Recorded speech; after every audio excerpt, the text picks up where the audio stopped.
So don't be afraid to, even if they already have like another marketing company, just to be another one of the services to get them even more leads.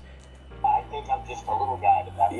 Yeah, that's the thing with these big organizations is that, like, you don't get a dedicated person. It's usually one account manager, and then, next month it's a new account manager because it's such a big company, and then, A big beard at the time. you're kind of just a number to them. But with me, you're going to be dealing with me for everything, so you get that, like, personal one-on-one service. So, like, this is my cell phone for the most part. So, Yeah, so this is actually probably one of the big selling point. I think this was a big selling point for him actually, that, I was just, because he told me that, I'm not sure if he told me on this call or if he told me just in like, future, that he has to like fill out a form and, just request a time just to talk with his own account manager. So this is your guys' advantage to, being the small guy or like, being, the 1 or 2 man army. They have the personal connection with you, and to a lot of clients that makes a big difference. That may not be a big difference to you, but the fact that they could text you about anything or if they have any questions, they could just bring up the phone. Then that's really great and that's really valuable in the client's eyes. So don't think that, oh, I can't compete with the big marketing agencies. Being a one-man army has a lot of advantages of its own. you can always call me, text me, email me if you ever have any problems or any questions. So, I watched some of your videos online too. I think it's kind of good. I like that you're And when I'm talking about the VSL, it is pretty much my video sales letter. So it's pretty much, he did watch it, which is another good sign that he was going to be a client. So pretty much what it is if you book a one-on-one session with me, I can tell you the breakdown of the perfect VSL video of what actually works to get clients, and I can even send you my own VSL that I use currently that's helped me book even higher ticket clients than this current one. So pretty much what a VSL does is just pretty much it makes the sale for you without you having to talk and make the sale. You're a small business, but you do the personal, kind of like what we do. So yeah. Because I don't really know the marketing part. I mean, I know how to sell it, and I know everything else about it, but the marketing, the pay-per-click and stuff like that, well, that's my weakness. So this is great. This is perfect. He's literally telling me I have a problem with marketing. I am the marketing guy. So this is great. This is like the best possible scenario you can come up with. If they have a problem with marketing or getting leads, and you can ask that, like, this client just told me outright, but you can ask like, hey, do you have any problems with marketing and leads? And they are gonna say it, because if they didn't have a problem, they wouldn't be on the discovery call with you. Okay. I need somebody to help me with that. All right, awesome. I can definitely help you with all the pay-per-click and the Facebook ads and all that. I did not know pay-per-click at the time. Before all this was happening, can you give me a number of how many customers you were getting per month? Usually, I would say probably 2 or 3 new customers every week. Oh, every week? Okay. Yeah. Most of the time 2, sometimes 3, sometimes 4. Okay. Awesome. So what was the most popular service that you offered and how much did you charge? So pretty much this is pretty much my where they are now questions. How many customers do you usually get per month? What's your most popular service if they offer multiple services? So for example, if they do roofing, most of them, they're gonna say roofs, but some do siding, some do windows as well. Some places do multiple things for the most part. So I always ask what's the most popular service, because I know if I can bring them leads for that service, they should be able to close them. And I also ask how much do you charge to see, okay, can they actually afford my services overall? So if they charge $100, they can't afford a $1,200 marketing package. But if they sell, if they only charge like if they charge like $30,000, of course, and they make like a $5,000 profit from one customer, of course they can afford my $1,200 services. I do, so we do like, our most popular one would be, they call it a tough conversion. Older people, or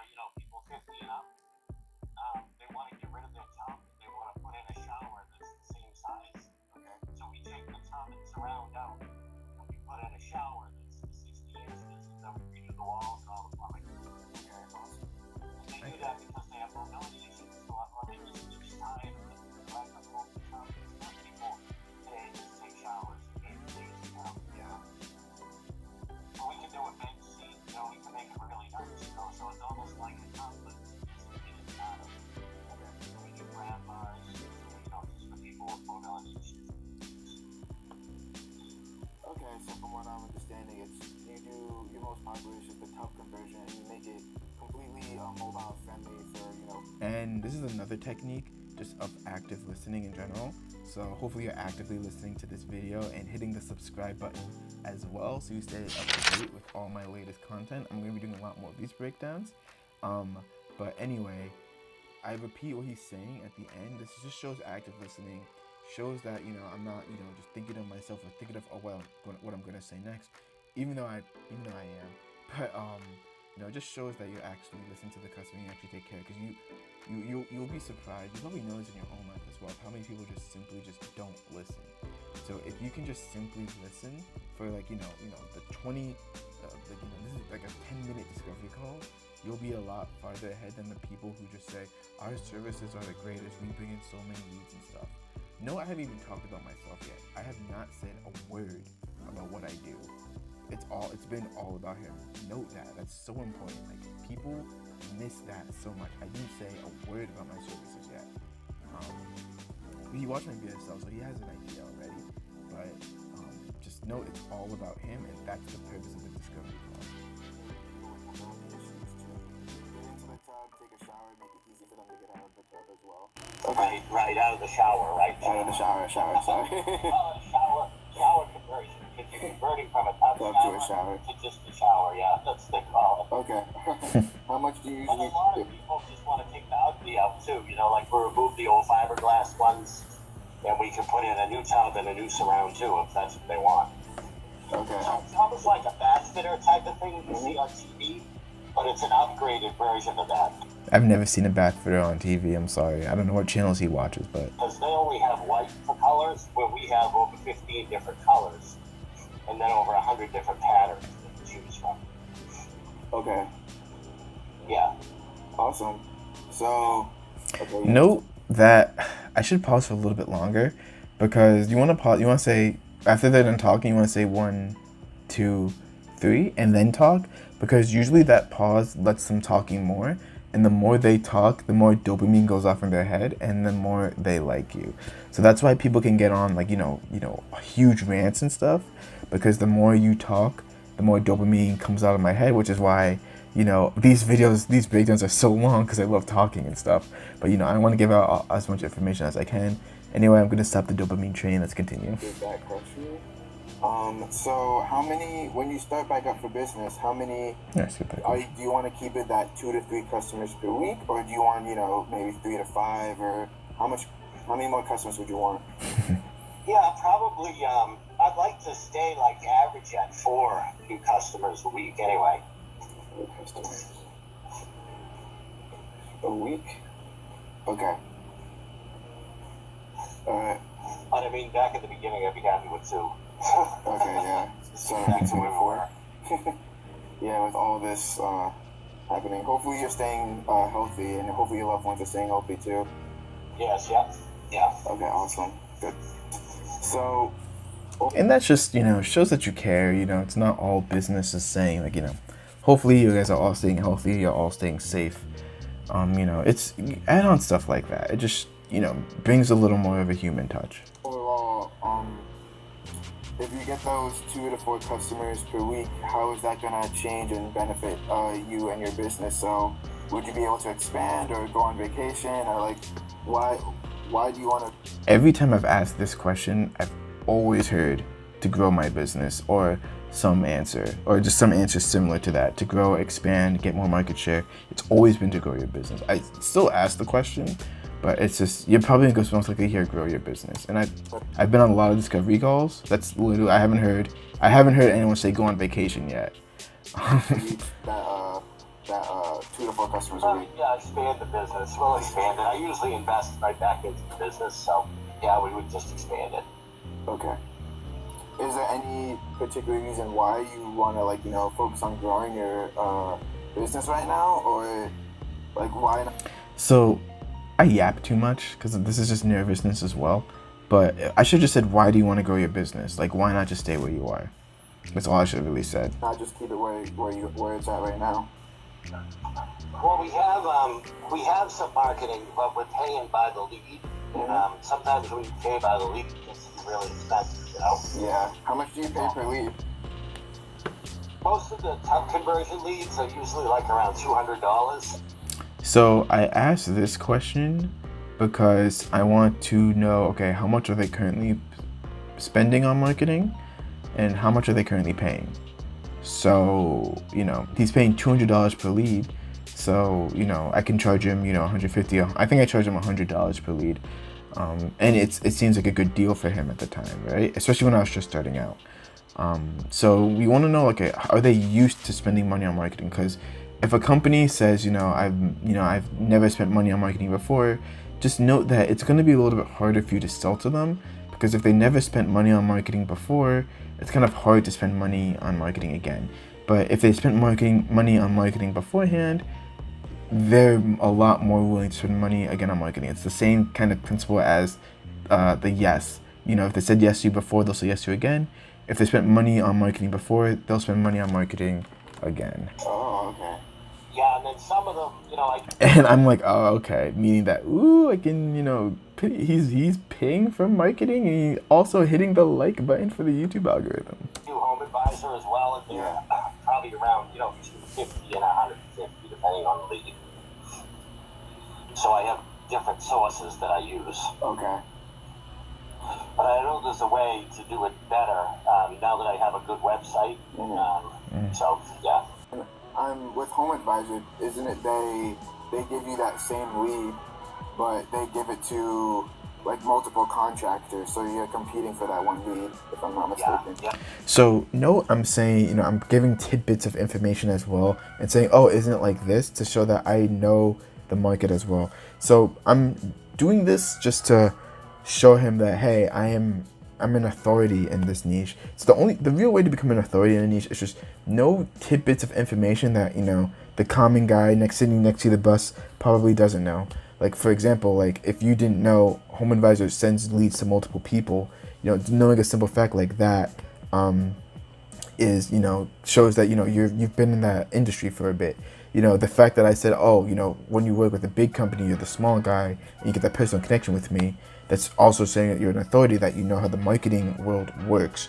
So just showing that tidbits of information, like, maybe PPC didn't work for you because you're not leading them to a landing page. Like, just small information like that makes the customer like, oh, I didn't know that. And then makes them, know, like, and trust you a lot more. Because if you know that piece of information, if you know things that the customer doesn't know, that makes you more valuable in their eyes. Yeah, right. Okay, yeah. That's why I know a lot of HVAC and plumbers and home repair services like you don't like Home Advisor for the most part. Kind of made an assumption there. Like, does he like home? Does he not? I did this for a reason. So I want to see, okay, is he happy with his current marketing? So if he says, I know, I really don't like it. I really don't like sharing the lead and stuff. This shows that he doesn't like his current marketing, and that is really good for me because it's like, oh, great. I can actually go in there and make it a microservice that he actually likes. If he does like it, that's fine. I just want to know what's his current stance with these current marketing companies. So I do all right with them, better than most, but it's just because I've been doing it so long. okay, so it's just okay. Yeah, I call him right away, and I go see him right away, and that's kind of how you have to do it. Yeah. Okay, so that's how you're currently turning those leads into customers, just calling them fast and getting. And this is the very important thing. When I started working with him, he actually kind of slacked off, and he wasn't calling them as fast as I would want them to. But with online advertising, that is one thing you could say. My new script actually includes tidbits of information in the script, so that way you can establish yourself as the authority, like, within the script as well. So yeah, with online advertising, you want to make sure that they have a dedicated person, or they are going to be able to respond to lead fast. Especially with Facebook ads, if you don't get to the lead within the first 5 minutes, the chance of you booking an appointment with a lead goes down by like 200% or some exorbitant amount of number like that. I forget the fact completely. Right. Yeah, and then we have a price match guarantee that if they're doing the same, because everybody wants to get a couple different estimates, and my job is to get them to sign with us on this. Yeah. So I go through a presentation with them, and I let them pick what they want. Yeah. Okay, cool. Presentation. All right, awesome. So you're reliably getting customers through Home Advisor and yeah. It's the nervousness just there, but it's fine. That's fine. That's my question. So you can find our Home Advisor site too. And yeah. Home Advisor should be able to find us there too. Yeah, I looked at it and I saw the information there. So yeah, I was able to see it. So I'm glad that's what's the word? My mind's blanking. A good sort. So if I do that, if I say that, I'm just honest with them, and you can do the same thing too. You can just say, oh, I just had, my mind's blanking, or like my mind blanked just there. So, you can just say something that's actually happening. It's just better than just trying to truck along through it. So like I remember I watched this video, I think Charisma Command. He says if you point out the awkwardness, it's a lot less awkward. So I pointed it out, and that immediately made me feel relieved. I don't know how he felt, obviously, but I was able to get on to the next point. Source of leads for you as well.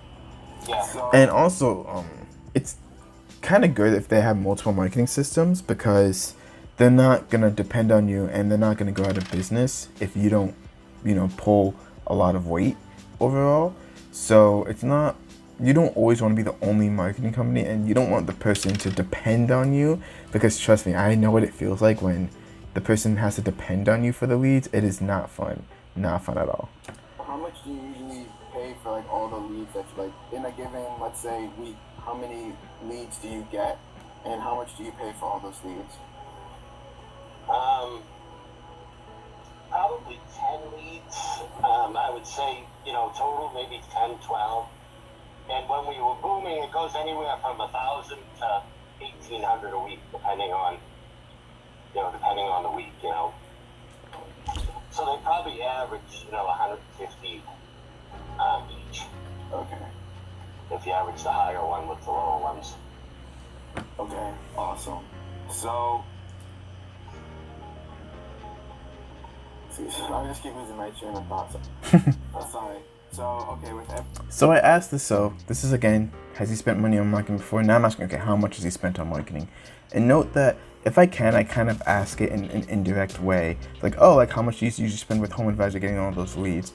So he spends $1,000 like a week. So he's used to spending like $4,000 a month. everything that I've heard today, I think we can definitely work well together on that. We're a good fit, and I can help you reach that goal of 2 to 4 customers a week. And note that this shows that I'm listening, and that I repeated what what he was talking about, what he was asking. So can I tell you like more in detail about what I do and what how we can move forward? Yeah, go ahead. Yeah, so pretty much again collecting yeses, and now this is my pitch part. So now that I've collected all the information, it's literally, look, it's been 17 minutes, well not 17, a little bit less than that, but it's been all about him and his business. I haven't said anything about Facebook ads, I haven't said anything about Google ads or SEO or whatever you do. You're just learning about the business. That's the point of the discovery call. Learn about the business. And now, once you collect all the information you need, you can put it in your pitch, and then note I have little parentheses, here, and a little parentheses here and here, so that way I can insert what their desire is and put it in that script. And that's what makes it a lot more effective. Because if I just said, oh yeah, I just do Facebook and Google ads, help you grow leads and stuff. But no, if I help you to grow if I do Facebook ads for you to get you the 2 to 4 leads per week, he said he wants 2 to 4 leads per week. And I said my Facebook ads get you 2 to 4 leads per week. It's obvious that I was listening to him, and that I can get him to where he wants to be. Yeah, okay. Awesome. So I have a proven method using Facebook ads, Google ads, and reputation management that's going to help you get more. I'm not as shaky as much. I wouldn't think so. Well, I'm probably gonna listen to a lot more of my recordings now, since I want to do more discovery calls, and hopefully you guys will be able to see. Hopefully you guys will be able to see, from when I was super nervous, to being more calm, being more collected and stuff. Business and in essence, make people choose you and not price shop around, and overall, they go for you. So overall, with reputation management, I do have a proprietary software. Since you've watched the video. So a couple people have asked me like, oh, what's your proprietary software? It's from this course that I took. I don't really remember the course. Honestly, reputation management is kind of like an extra thing. So it's one of those things. It's like it's a sales technique. It's like if you see one, it's like, do I buy it or not? When you see two things, it's like, which one do I buy? So pretty much it's like, okay, do I choose reputation management, digital marketing, or both? They don't think of, I'm not gonna go with your services at all. So that's why I offer that as well. Honestly, he's the only person who's taken my reputation management services, but I still have it since I paid for it and everything. But overall, you never know, and it just helps, and it's I can charge an extra $300-$400 for that. So it's another service you can do. You kind of know about it already, and it asks your current and your past customers for 5-star reviews. And the best part is it's on multiple platforms as well. So they leave reviews on Google, Angie's List, etc., etc. So that way, because that's a big reason of why people choose home improvement reviews, and so that way, if they're looking at Google, they're looking at Angie's List, they're going to see all these positive reviews about you. That's one of the reasons why they're going to be choosing you instead of your competitor. And then I also run targeted Facebook and Google ads to people who are already looking to buy the top conversion service. Use more popular service. Did that there. So how I want to move forward is I'm going to write you a proposal. So pretty much I don't know why I skipped that last part, nervousness probably, but now since I gave him my pitch, and then I say, okay, here are the next steps, and I kind of just run through it. I explain it a lot more in my my other discovery call live breakdown. I just say my pitch, and then I always say I want to make it as easy as possible for them just to say yes and move on to the next step. Because just like the cold call, the point of the cold call is to move it to the discovery call. And then the point of the discovery call is just to, learn about their business and set up a time for the proposal talk. This is still not to really sell the service. Even though you kind of drop gold nuggets to help sell your service, it's not really the point of that. It's point just to collect the information you need to make the proposal personalized and customized for them. And yeah. And then, of course, the proposal, the closing call is when you actually close. Pretty much I should be sending it to you in around 2 days from now. It's going to be like a customized solution of how my services are going to get you to your goal. It's like a tailored proposal. And then we can go on a call again, we can go on a video chat, I can go through it with you step by step. And overall, we can see how we can work with each other. And then you can see more in detail how, the exact step-by-step process of how, we can work with each other and get you more paying customers. So does that all sound good, John? No, I always end it with, does that all sound good? So that way they can just say, yep, and then, that's it. Because if you kind of just leave it there, if you don't say anything, what's the client supposed to say? Like, oh, sign me up already. Just say, you want to make it as easy as them for them to say yes, and then you go on to questions. Oh, I muted it. Yeah, can you start? Because I kind of want to, you called at the right time. yo, look at my eyes. It's just like, I was like, ooh. He's like, yeah, can you start? I'm just like, okay. So this is like a good sign. A lot of people won't do that. For the most part, they're not in a rush. But of course, the more outreach you do, if you watch my outreach videos, I talk about it a lot. You're gonna get into these situations where these people need marketing ASAP. For my $1,200 client, he needed marketing ASAP. So it's just a matter of time, because you're gonna get clients who are gonna be in a rush. They want to sign the paper, pay you right away to get the marketing done. I'm kind of ready to turn the answer back on right now. Oh, okay. Can you start on just, even if we do one or two new customers a week, in southern New Hampshire and northern Mass is what I'm looking for. Okay, so yeah, when would you want to start? Possibly next week. It's just what I'm kind of trying to do is with marketing companies. I realized if we start small, that way I can see that it's gonna work. Okay. And we can ramp it up from there. Okay, awesome. So, do you have any more questions for me? Do you do Facebook ads? Is that part of what you do?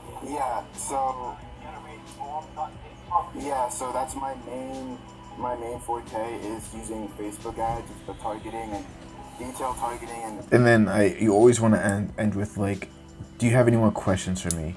Because you want to see what are they curious about, what are they asking me, and you just want to make sure that everything gets cleared away at the discovery call. Only targeting people who are in the area and want to already buy your service. So I asked you I asked you who your ideal customer was because that tells me exactly who to target in the New Hampshire area. So that way, the only people who are possibly seeing your ad are ones that are going to be the most likely people who are going to get those top conversions. So overall, how I do it is that I do a couple different types of ads. One of them ads is just get a free quote, since that ad always works really well. And then another ad is kind of you do a smaller offer, and what that does is that gets you into the door and that gets you to open up. I didn't really need to explain this part for the most part. This is kind of too in detail. I think when so when I say specifically what I do, it's just you don't really need to do that. A closing conversation, as that you're used to doing, so that way, let's say maybe it's like a bathroom check, or maybe you place a bathroom cylinder rod or something like that, and then you can say, hey, I can do X, Y, and Z for you. Would you be interested in that? And then since you're there, you're already inside the business. I meant to say the house. They're most likely to say yes from that. So this is a little skimmet of the plan Skimmet. I would do for you. Of course, the proposal Oh my god. is going to be more in detail. Getting my first client. Does that sound good? Yeah, that's fine. Okay, awesome. And do you have any more questions for me, or we can talk about more in the proposal? Yeah, we can talk about it more. Basically, what I'm saying is, we can start it small, and if it works out well, then I'll give it all to you, and you can do all of it eventually. Okay, That's yeah, kind of what I'm looking for. that's fair. All right, Very good. awesome, John. So I will work on the proposal today and tomorrow. And can we actually talk on Saturday, or do you not want to talk on Saturday? No, Saturday's okay. Probably better Monday, though. Let me look at it, Okay, yeah. So I'll probably send you the proposal around Friday, and then Monday I'll give you a call back. When would be a great time to call? Probably earlier. I prefer earlier in the morning, 7 o'clock around there. Okay, so I'll call you Monday at 10 a.m. We can go through it, and we can move on from there, and I'll get started right away. And this is just formalities, just booking the next time, booking the closing call and stuff like that. Okay. Yeah, thanks. Awesome, John. Take it easy. Bye. Yeah, so pretty much he calls me. I was in the middle of a meditation session actually, on a Sunday. I see my phone. It's like, oh, this is his number, and we talked the first half, and then I'm like, oh, like he's ready to go sign the deal, because I remember he asked me like, are you sure you can do this? Are you sure you can close this? Are you sure you can do the services for you? I'm like, yes I can. And that's why we're starting small as well. And then I went to my computer and I just started it up to get the last part. So it doesn't have to be a personal. I'll use my. And I think he was just telling me what type of card he was going to use to pay. Yeah, oh wow, that far. Yeah. So it's a pretty wide area. Yeah. If you can, could you send me the zip codes of the areas that you cover, so that way I can just plot them right. Okay, at this point it's just formalities at this point, I believe. I wish I could give you just the zip codes. Is there a way you could do it on an app? If You know what? You know what I can do? No worries. On Home Advisor, you do have a list of towns you're in, so I can just copy and paste that, put that on the Facebook. Oh, that's actually. good. Yeah, Yeah, I'll just do it like that. So just make it easy. There it is, dude. Closing is not that hard. Yeah, and then yeah, so I was only able to catch up that last part, but pretty much what I remember like clear as day. He just asked me, are you sure you can do this? Are you sure you can, run my marketing services for him? And I'm like, yes, I'm sure. And as you can see, if you watch the beginning of this video, which I guess I'll just rewind all the way back here. He did pay $1,200. It was a great time. Oh, this is just my video. So yeah, so that's pretty much a live breakdown of how I got my first SMA client, from the strategy I used to close for the cold call, my strategies for the discovery call, and I'm gonna have another video of me doing a closing call with the client pretty soon. I already actually did it, but it's pretty long. I think it's gonna be like as long as this video. So overall, yeah, so expect a discovery call with a closed client, with a closing client as well, a closing discovery call, I mean. But yeah, I hope you guys enjoyed that video. I love doing these breakdowns, even though they're an hour long. But I love doing them. I just love giving my insight and just saying why I do these things and how it helps me to get the client. If you made it this far, you're a trooper. Hit a like and leave in the comments below that you made it this far, that you're a warrior, that you're an SMMA warrior ready to actually book and get clients. And then if you want to see another live breakdown of a discovery call, click on the video, should be up there. Actually no, should be here, sorry, about how another breakdown of a discovery call. I use a slightly different script, so it's going to be all new from there. So I'll see you guys in that video. Take care.